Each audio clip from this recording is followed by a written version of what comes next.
Hello guys! Welcome back sa aking channel. At ako na naman si Ate Jen ninyo at tuturuan ko na naman kayo kung paano ang right way ng skincare, kung paano gamitin ang makeup remover at ang toner. Kung ano ba ang pagkakaiba ng micellar water sa toning water. Kasi may mga na-encounter akong mga customer kasi nga nag-work po ako sa pharmacy as a skincare consultant. At marami akong mga kabayan dito sa ibang bansa na nakikita ko na lang kumukuha sila ng mga skincare kagaya ng micellar, at kung tatanungin ko sila kung ano yung hinahanap nila is gusto daw nila ng toner. Tapos ang kukunin nila is yung micellar. Hindi nila alam ang difference ng micellar makeup remover at ang toner. So ini-explain ko sa kanila kung ano yung pagkakaiba. So ano nga ba ang micellar water? At ano ang pagkakaiba niya sa toner?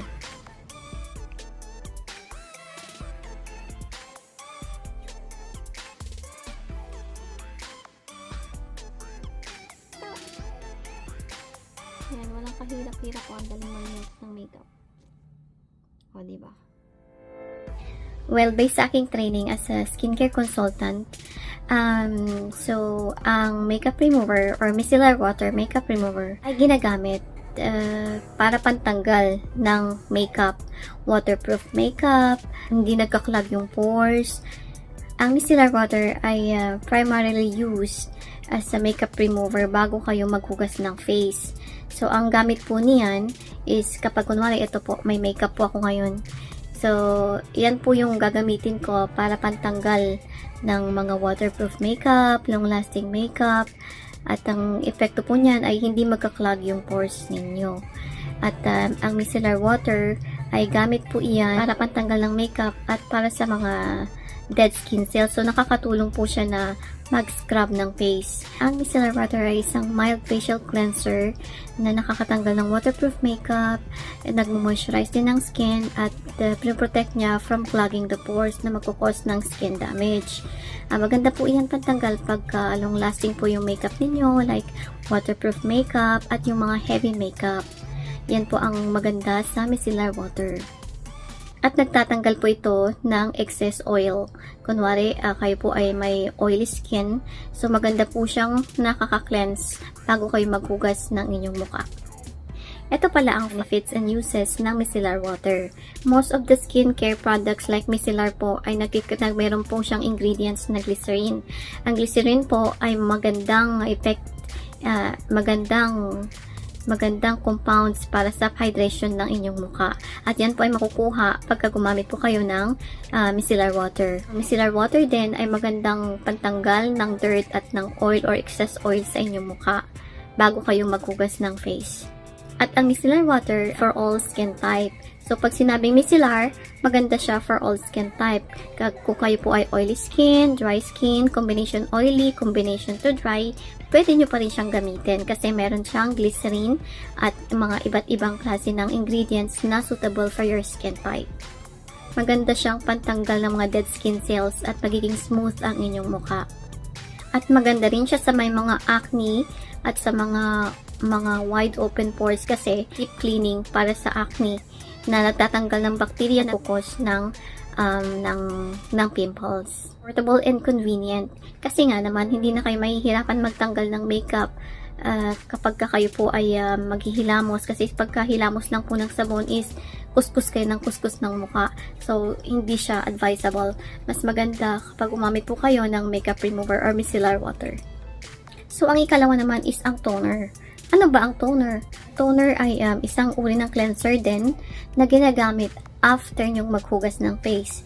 Iba po yung micellar sa toner. Kasi ang toner po is pagkatapos kayo maghugas, gagamitin nyo siya sa cotton din, tapos i-scrub nyo din sa mukha. Bali, ang gamit po nun para matanggal yung mga excess dirt na nandoon or na-stuck sa inyong pores. Bakit pa kailangan ng tao gumamit ng toner? Maganda po ang toner. Yan po ang pinaka-importanting skincare na dapat natin gamitin everyday. Kasi po, minimize niya po yung pores natin at saka dinidelay niya po ang aging process ng ating skin. Kasi nga po, iwas clogging.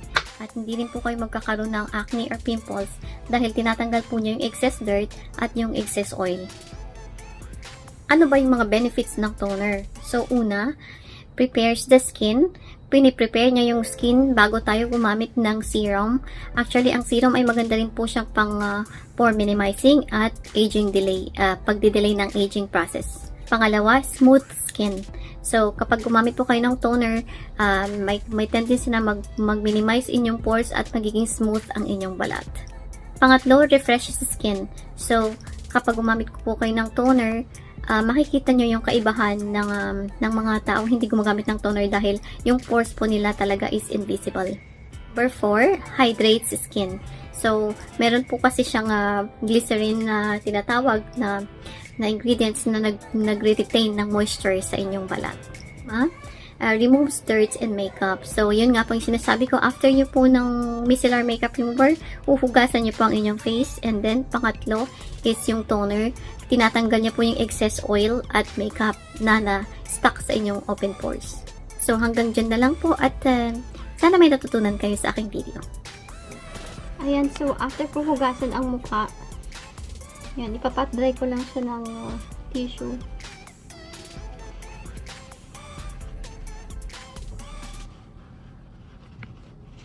Okay.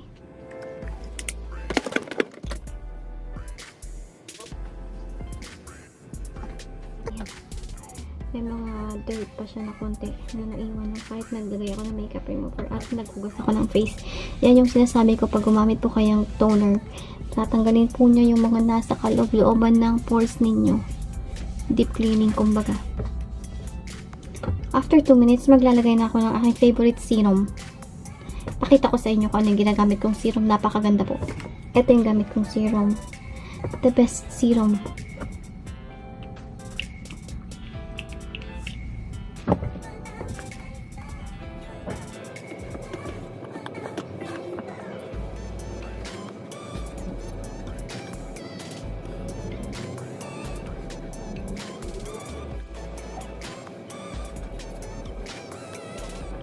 Simple lang yung moisturizer ko. Ito lang po yung ginagamit ko. Yung CeraVe. Ginagamit ko po siya morning and night at bago mag-makeup. Maganda po siya kasi deep hydration pero hindi sticky. Ano siya? Quick absorbing. Always remember na ilalagay niyo po sa fridge yung inyong moisturizer pagkatapos niyo gamitin. Yan. So, looks fresh na ang aking mukha. And see you again. Bye.